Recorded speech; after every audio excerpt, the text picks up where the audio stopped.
President Bola Tinubu suspends Humanitarian Minister Betta Edu as former Minister of Humanitarian Affairs Sadiya Umar appears before Economic and Financial Crimes Commission. Budget performance on that document, it will not be the same Nigeria. President Tinubu hosts Governor Hope Uzodinma of Imo State, promises that 2024 Appropriations Act will meet yearnings of Nigerians. Judiciary has once again shown to be the last hope of common man. Supreme Court upholds election of Alia as Benue governor, while High Court in Abuja declares detention of Emefiele illegal. Hello and welcome to the Network News on NTA. I'm Naja'atu Tijani. Joining me tonight is Michael Olaleye from our Lagos Network Center. NTA News is always live on our website, nta.ng/live. Follow us across all social media platforms for news on the go.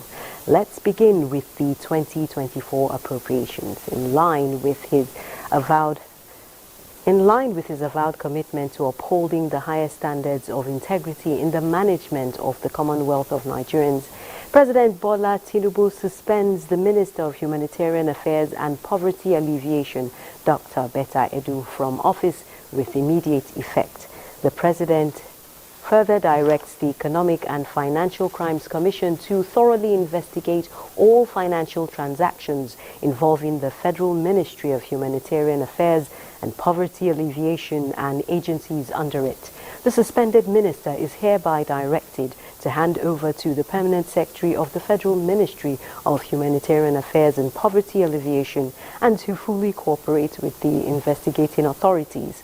Furthermore, the President has tasked a panel headed by the Coordinating Minister of the Economy and Minister of Finance to re-examine the financial architecture and framework of the social investment programs to conclusively reform the relevant institutions and programs to eliminate all institutional frailties for the exclusive benefit of disadvantaged households and win back lost public confidence in the initiative. And that wasn't on the appropriations, but the former Minister of Humanitarian Affairs, Disaster Management and Social Development, Sadiya Umar Farouk, this Monday honored an invitation by the Economic and Financial Crimes Commission to offer clarification in respect of some issues the Commission is investigating. The former minister had earlier indicated her readiness to honor the Commission's invitation, noting that she remains proud to have served Nigeria as a minister with every sense of responsibility and will defend her actions, stewardship and programs during her tenure whenever she is called upon by any government agency. And now to the appropriations I announced earlier. Governor Hope Uzodinma of Imo State has expressed belief that the 2024 Appropriation Act of the federal government will fast-track sectoral development. This is after his meeting with President Bola Tinubu at the State House. Governor Hope Uzodinma insists that the resolutions to most of the expectations of Nigerians have been captured in the national appropriation, now awaiting implementation.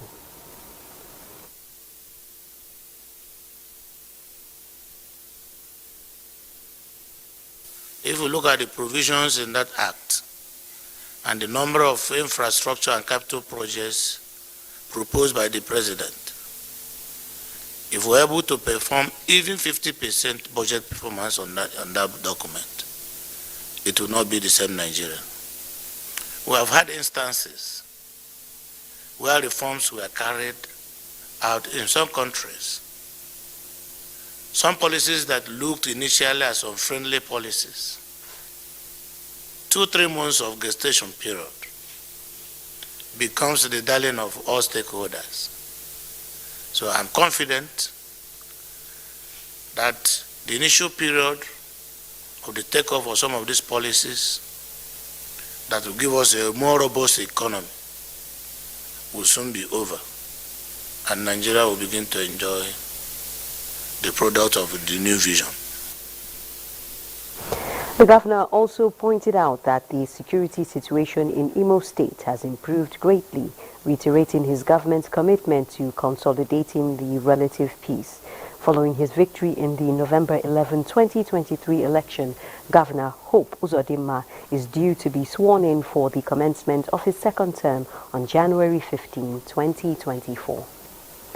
Now, three-time African champions Nigeria lost 2-0 to Sili Nacional of Guinea in a friendly match on Monday in Abu Dhabi, United Arab Emirates, ahead of the 34th edition of the Africa Cup of Nations, which begins January 13 in Côte d'Ivoire.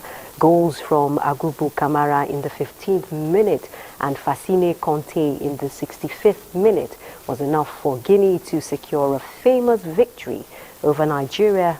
It beat them by a lone goal at the 2019 AFCON in Egypt.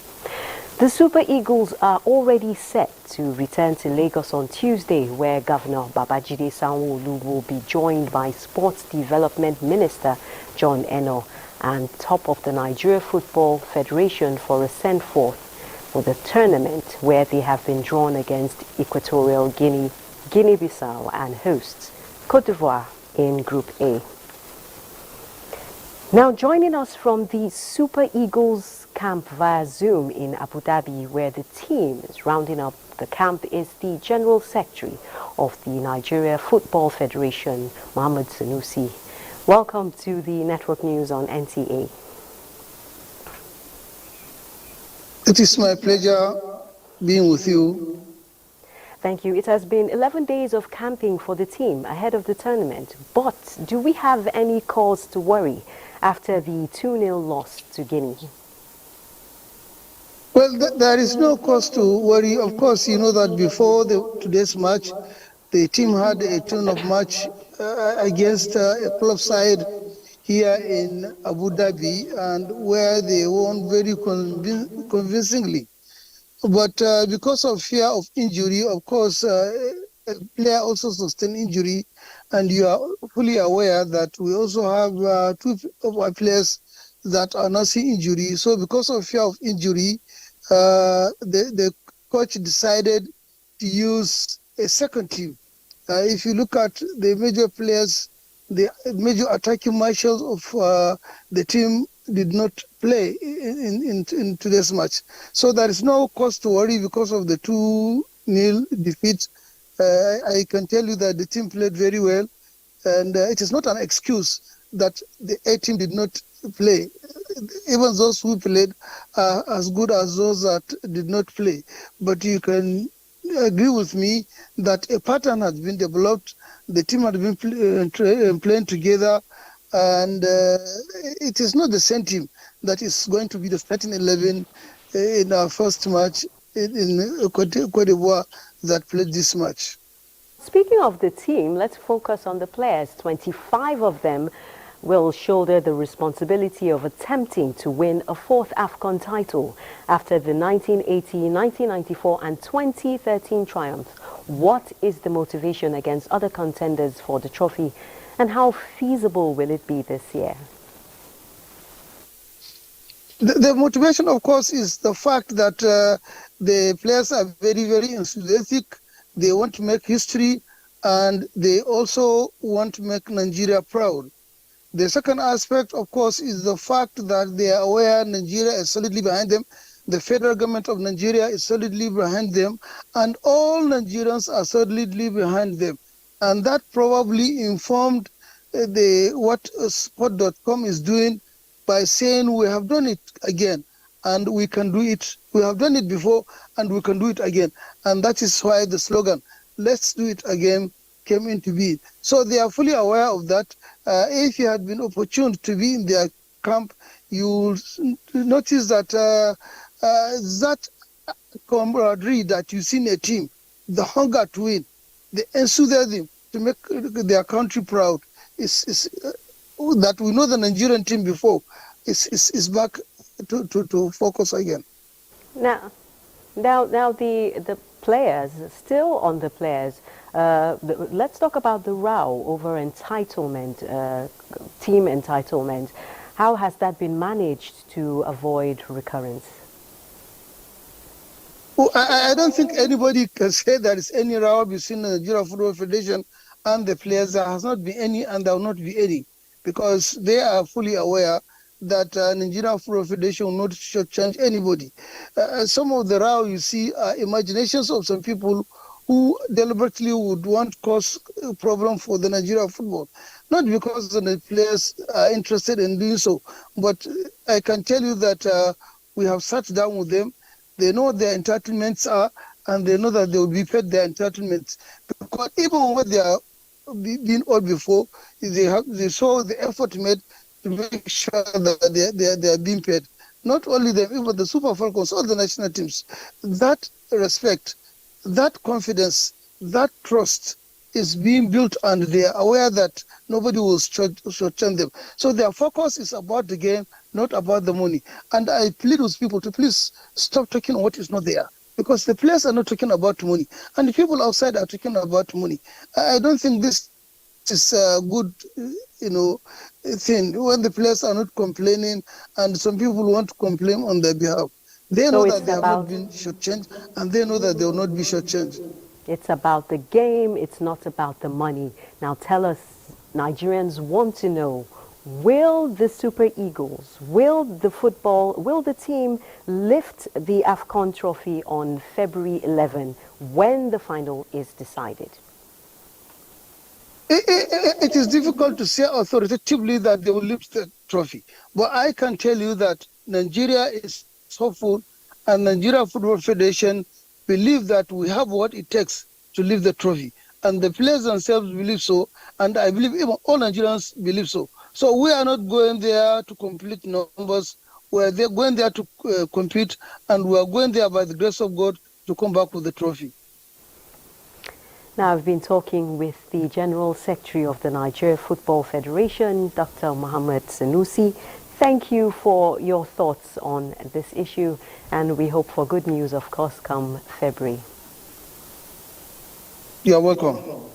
Now, still talking sports, legendary German footballer Franz Beckenbauer has died aged 78. For details of this and other trending news in the world of sports, let's join Austin Edemodu.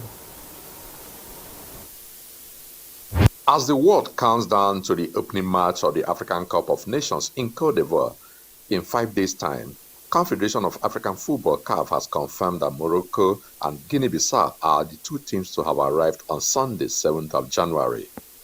Meanwhile, Tanzania are scheduled to arrive on Monday, 8th January 2024. On Tuesday, 9th January, holders Senegal, who will be hoping for a successful defense, will arrive in Abidjan. Also due for Tuesday is 7-time record winners Egypt and Mozambique.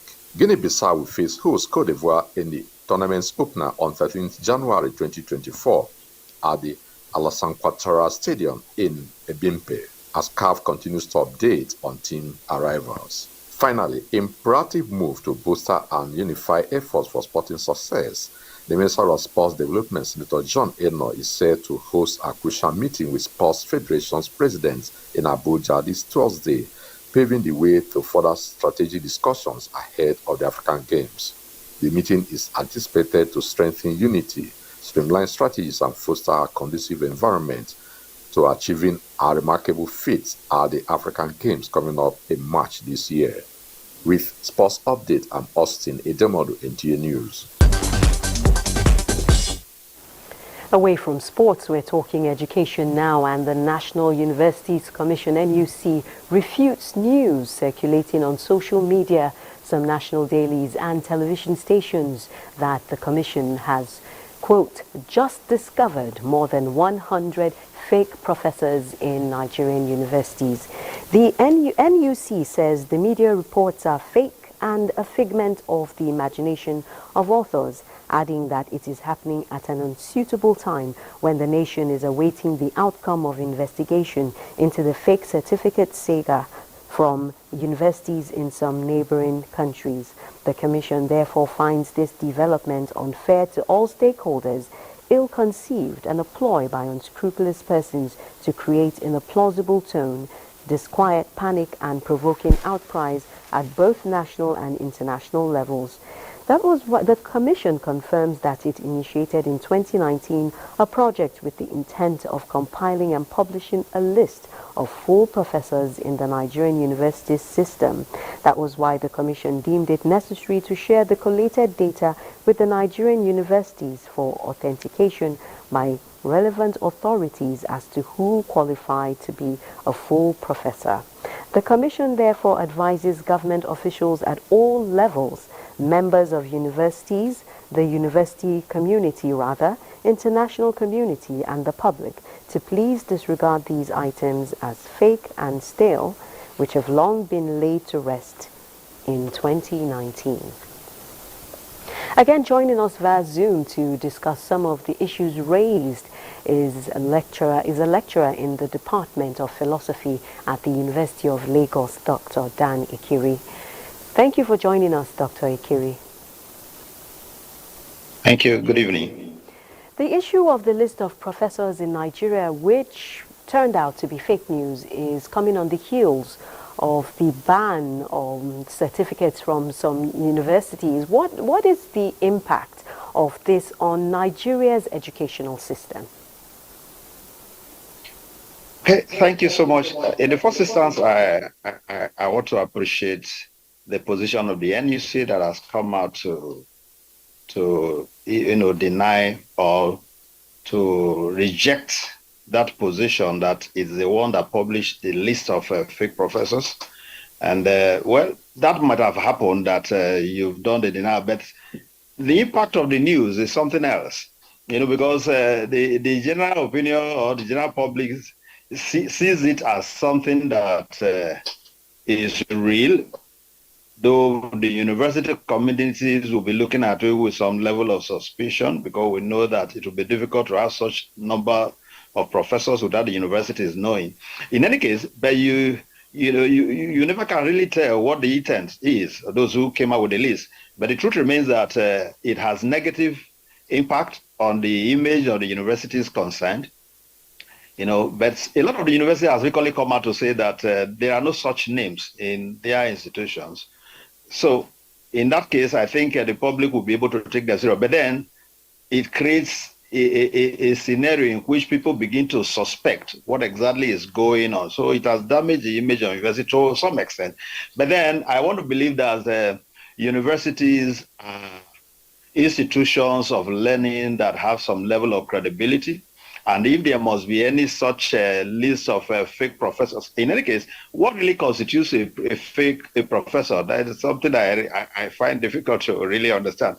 If you are talking about ghost, worker, for instance, it will make some sense to me. But to say fake professors, I don't get it. And these names, so many of the universities have discovered that these names don't even exist in those institutions. So where they are coming from becomes something else. But then it has impacted the universities somehow negatively. Their image is at stake.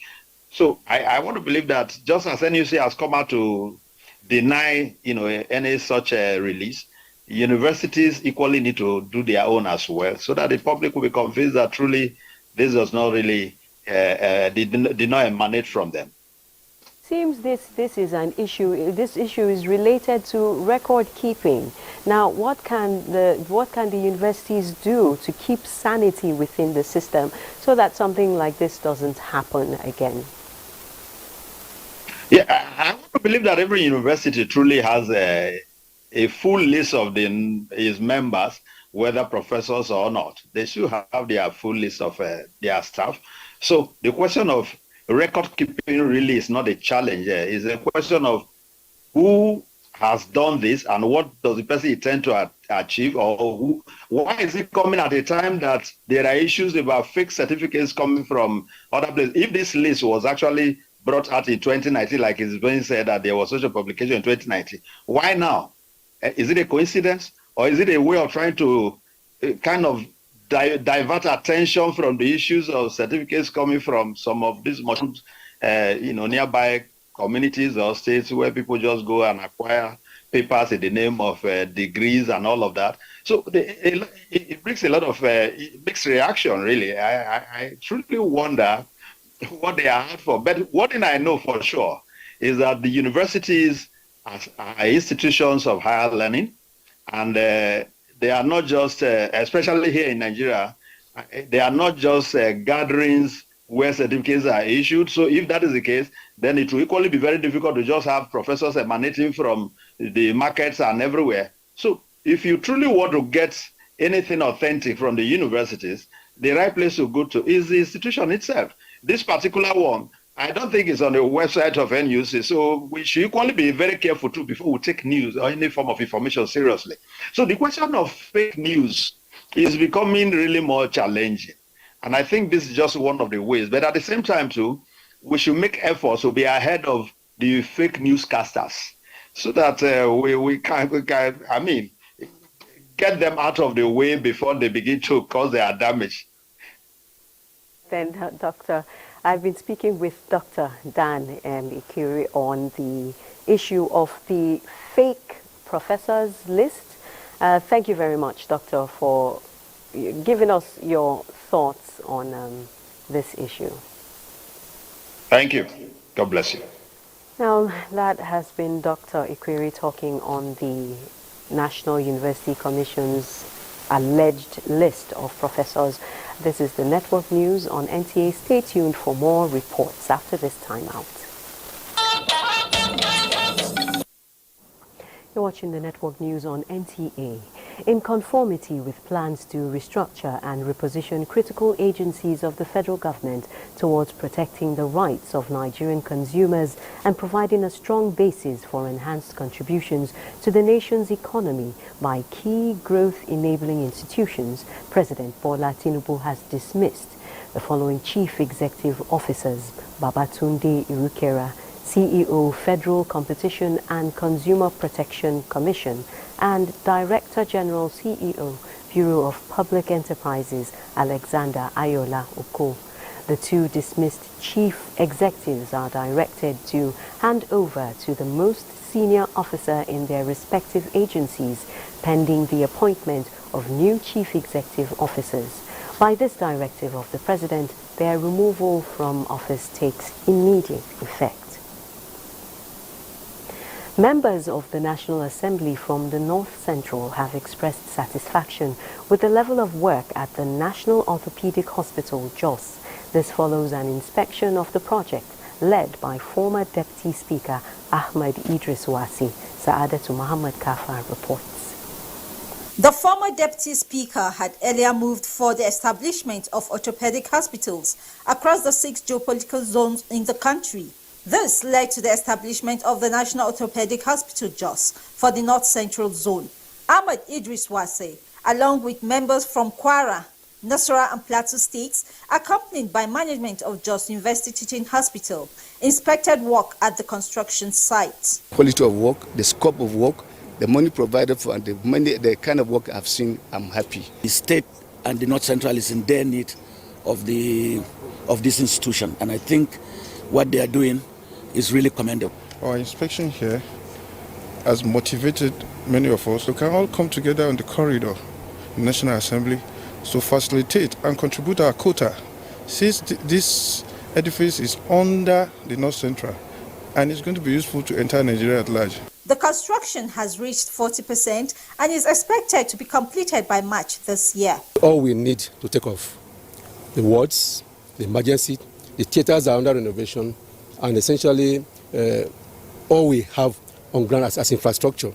So hopefully by March, we should be in our doors for services.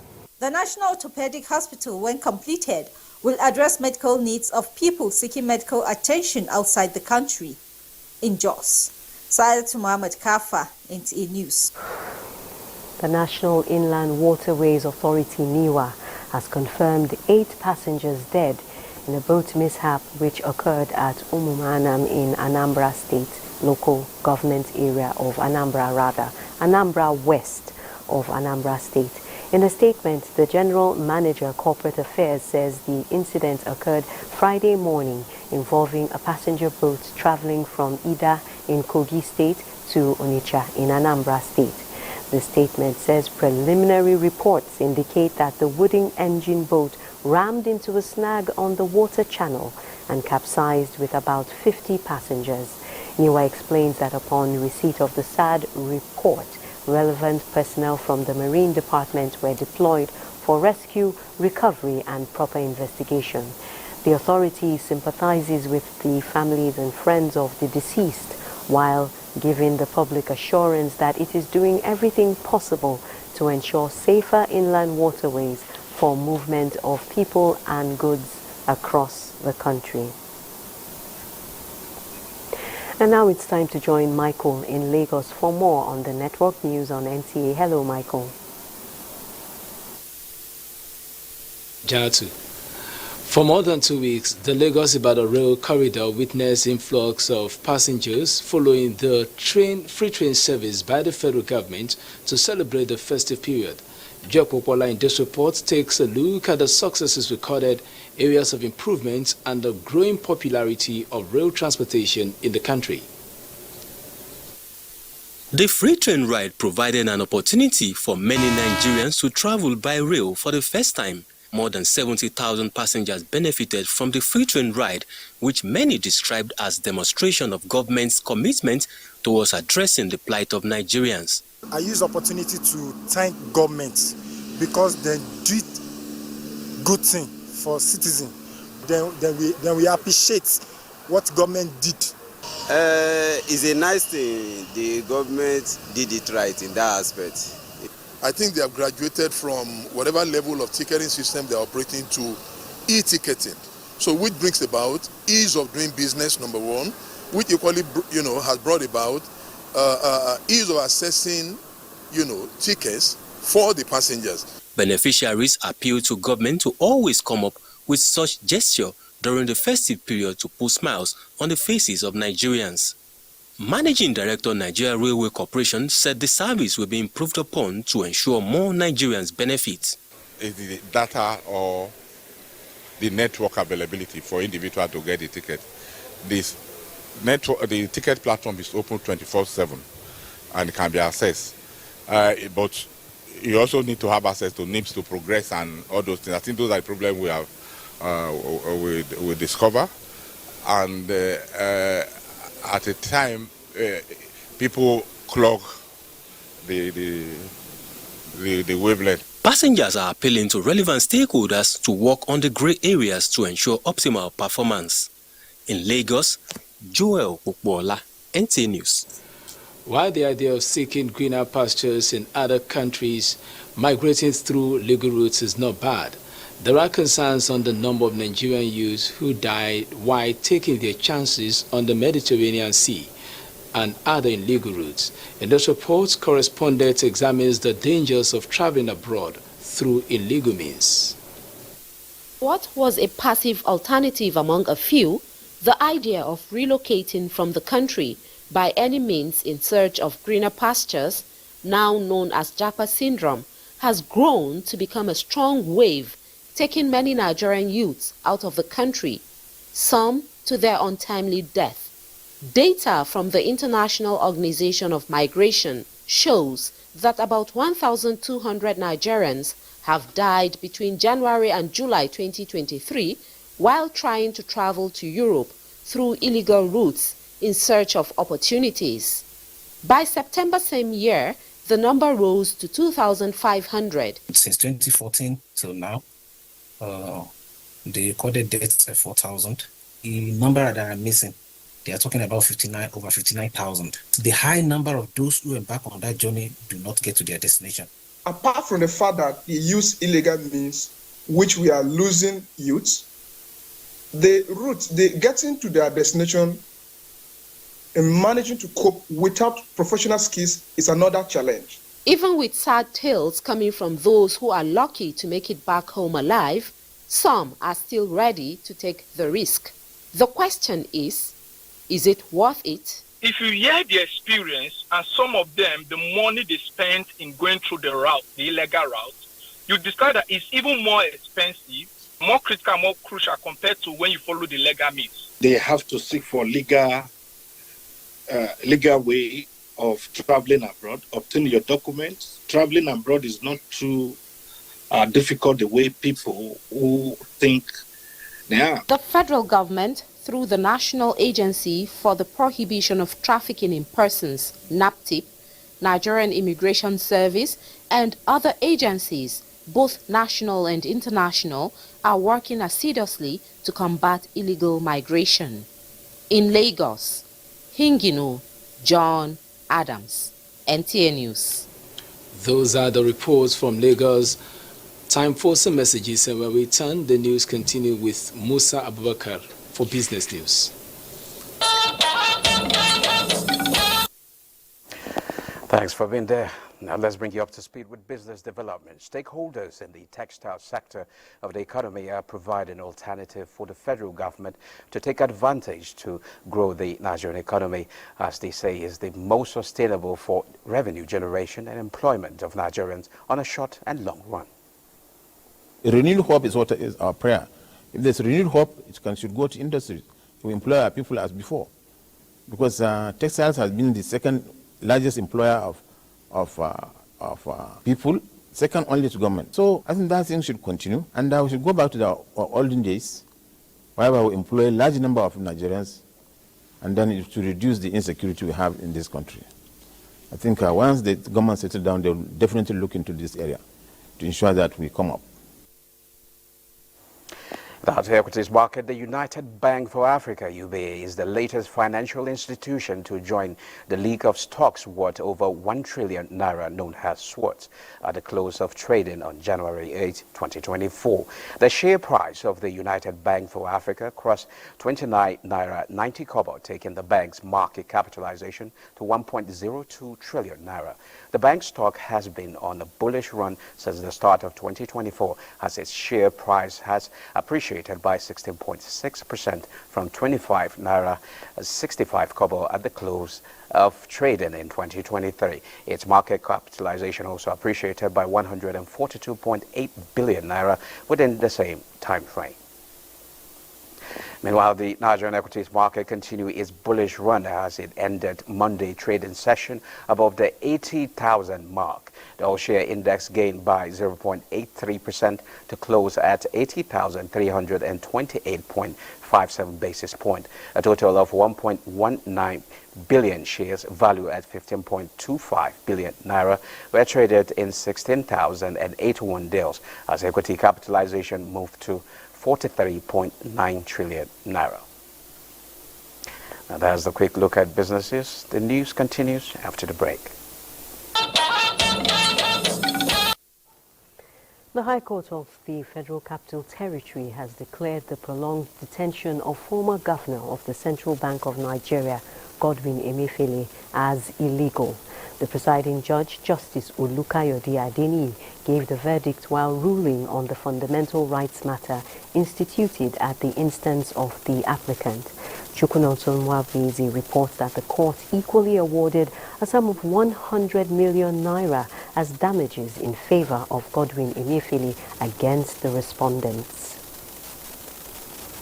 Justice Olukayode Adeniyi, while citing the Pretoria of judgments by courts of competent jurisdictions against the unconventional culture of arrest and detention of suspects before investigation by law enforcement agencies, condemned the actions of the agent of the first respondent and that of the chairman of the Economic and Financial Crimes Commission, EFCC, and the Commission to have incarcerated the former governor of the CBN between the 13th of June 2023 and the 8th of November 2023.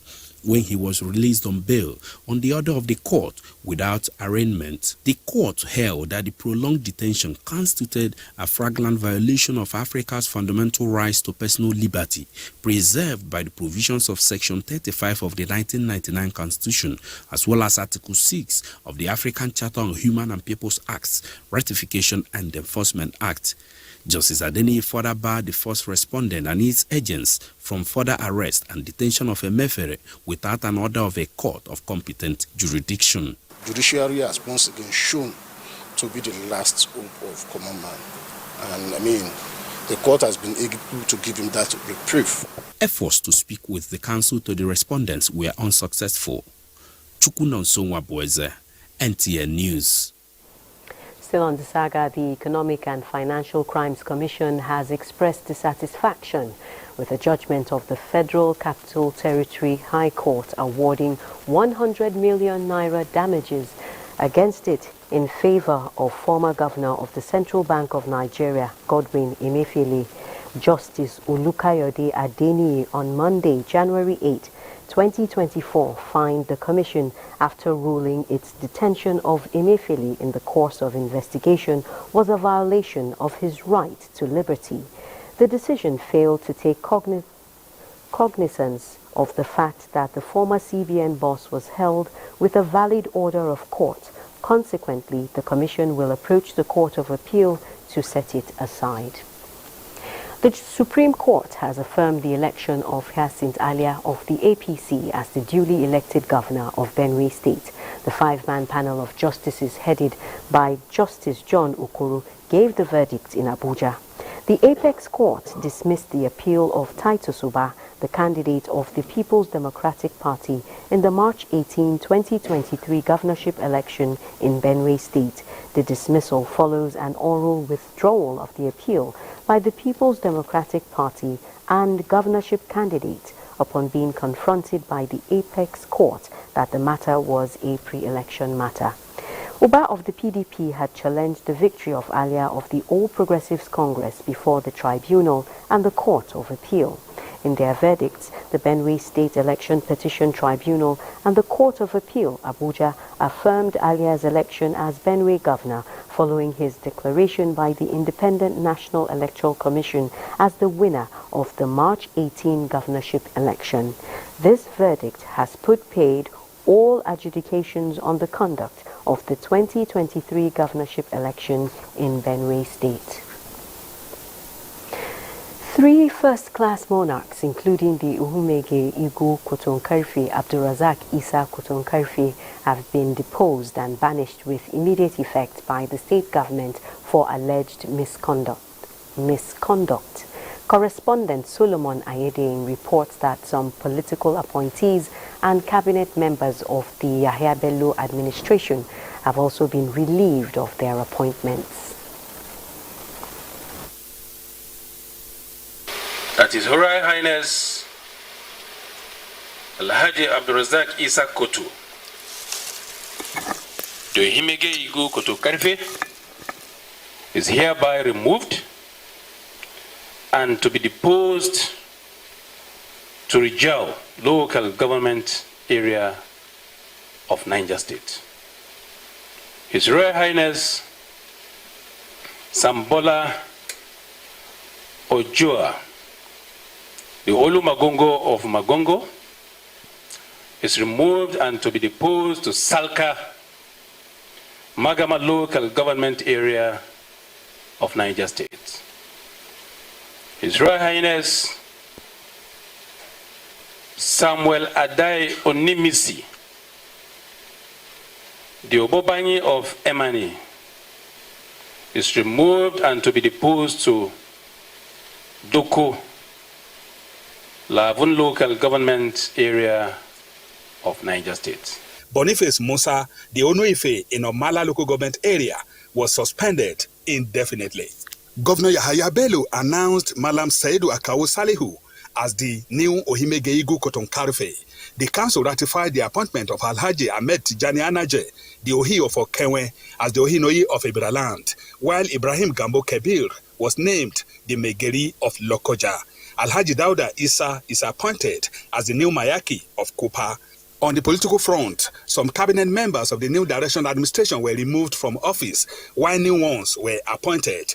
They are expected to work with the governor till the end of his tenure in office on the 27th of January 2024. Similarly, local government caretaker chairmen were also named for the 21 local government areas of the state, in addition to zonal security advisors in charge of the 9 federal constituencies in Kogi State. Their appointments are with immediate effect.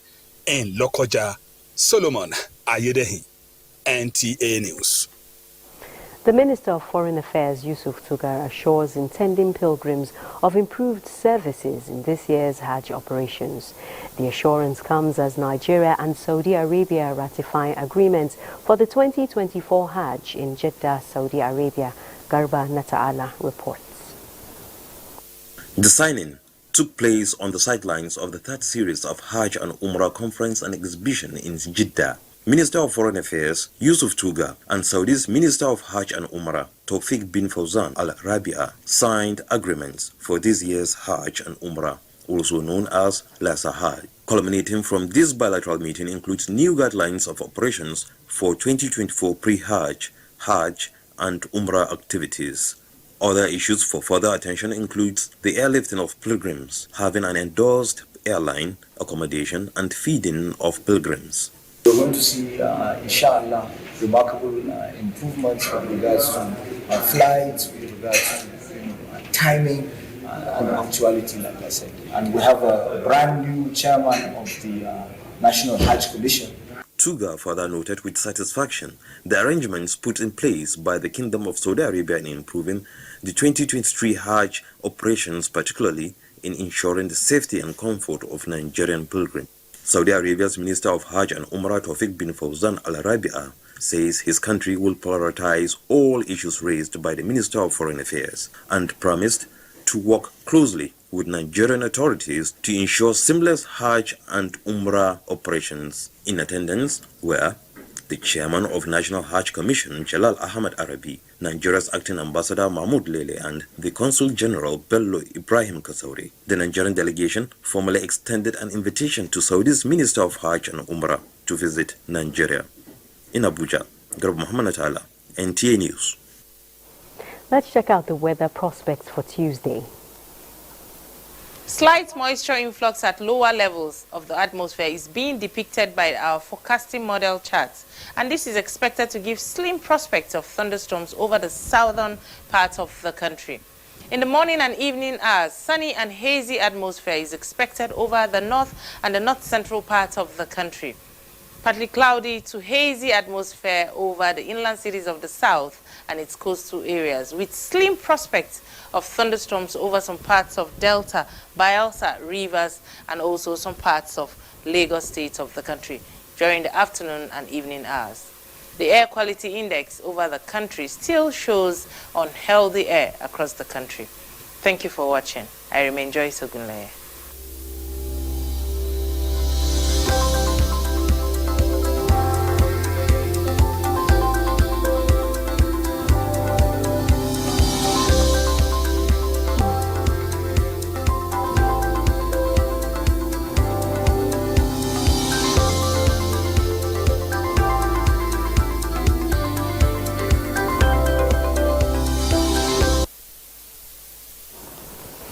Well, the forecast is dust and haze, so protect yourselves accordingly. Thanks for staying with us on the Network News on NTA.